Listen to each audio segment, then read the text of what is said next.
Well, I think, as I say, society's attitude is actually quite important. It's how the media present it. I think the whole area of men's suicide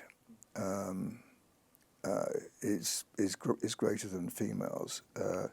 Men don't speak about it. I think men have a problem with articulating their problems, and it's also that ancient sort of stoicism of the male, that you don't admit that you're weak, and you don't admit that you're sad, and so you don't talk to anybody.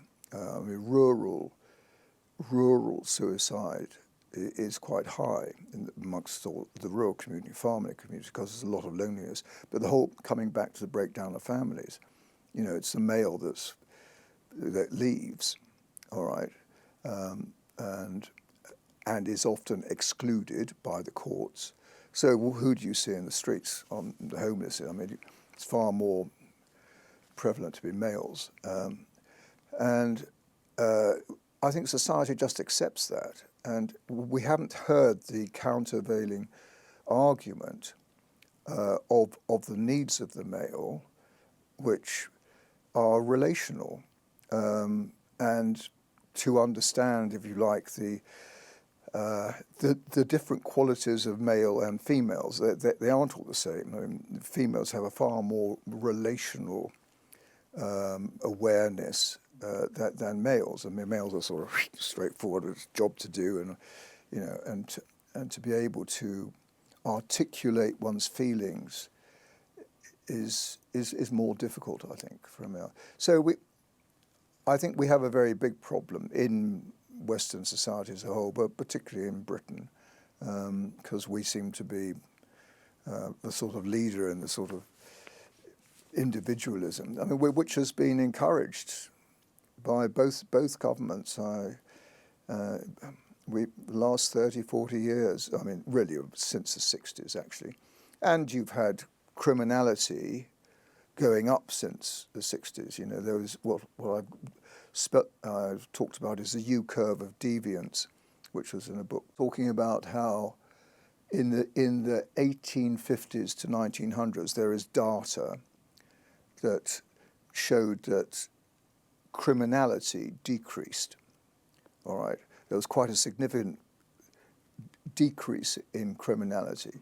One of the factors was that the average age of prisoners went up. In other words, you weren't getting young people going in there so much. There weren't. So the average age of prisoners went up, right. And they actually they were looking at how could this be, and one of the areas that they decided was a great influence on this was, funnily enough, Victorian Sunday schools. All right, so there was morality being taught there. It was then at the 1900s when this whole area of seeing people as victims, seeing criminals as victims, came in as what's causalism as opposed to moralism, and so the